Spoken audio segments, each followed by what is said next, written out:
What's up, everybody? It's your boy Thread Williams. I wanted to talk to you guys about something that happened in 1998.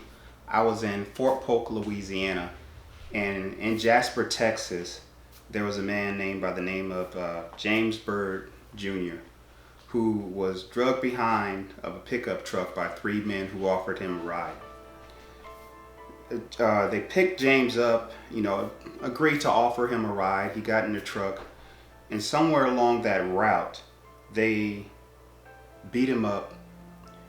And not only did they beat him up so badly, they put a chain around his body and drove his body, dragging his body for 3 miles down the road.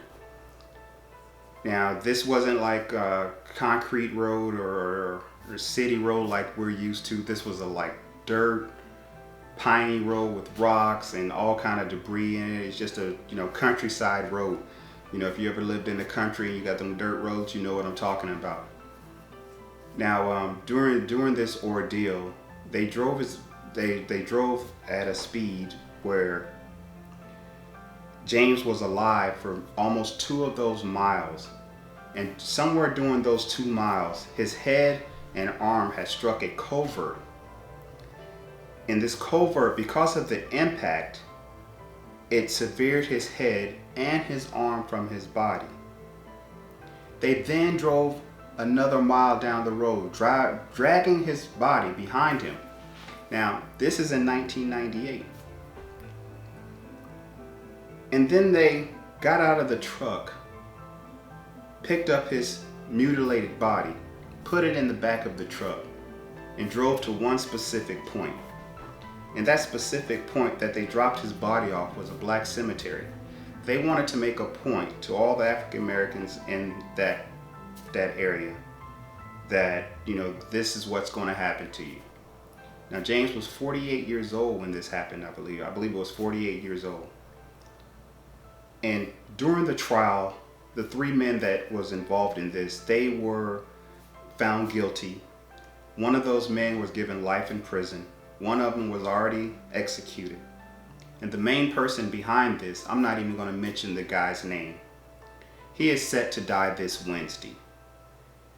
Now, it took almost 21 years to finally get justice for this man and his family, James Byrd.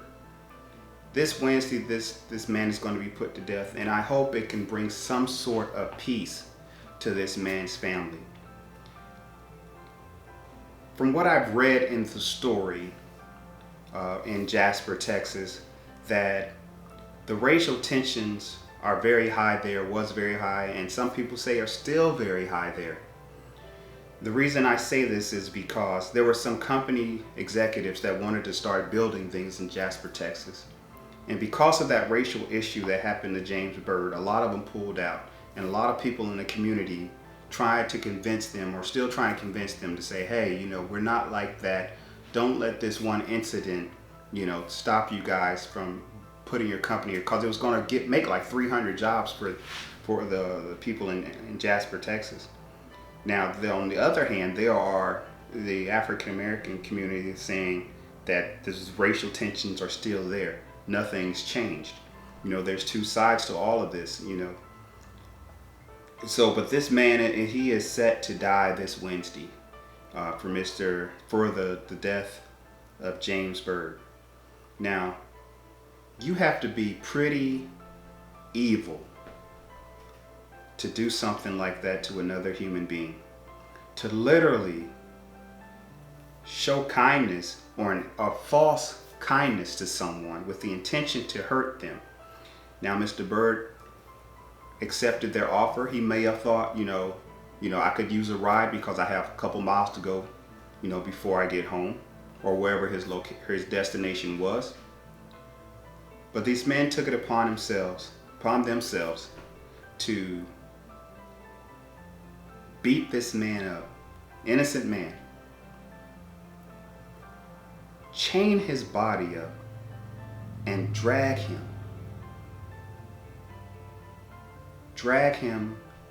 3 miles down the road.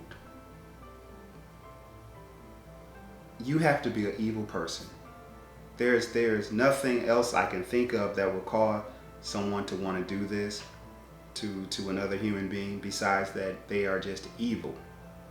But come this Wednesday, we'll finally get justice for Mr. Byrd and his family. So I hope that gentleman, whoever God he prays to, or if he believes in God or whatever, you have to pay for your crimes. And in less than 72 hours, you will meet your maker or whoever, but you will no longer hang, this hatred over Mr. Byrd's family. So if anyone else knows about this case or has any more info, then, let me know in the comment section. Were any of you around in '98 when this case happened? I was in Fort Polk, Louisiana during the time. I remember me and my friends, we heard about it, and there was a lot of, tension, even in the military. There was a lot of racial tension in the military. So when we heard about it, we were on alert, because it affected us too, and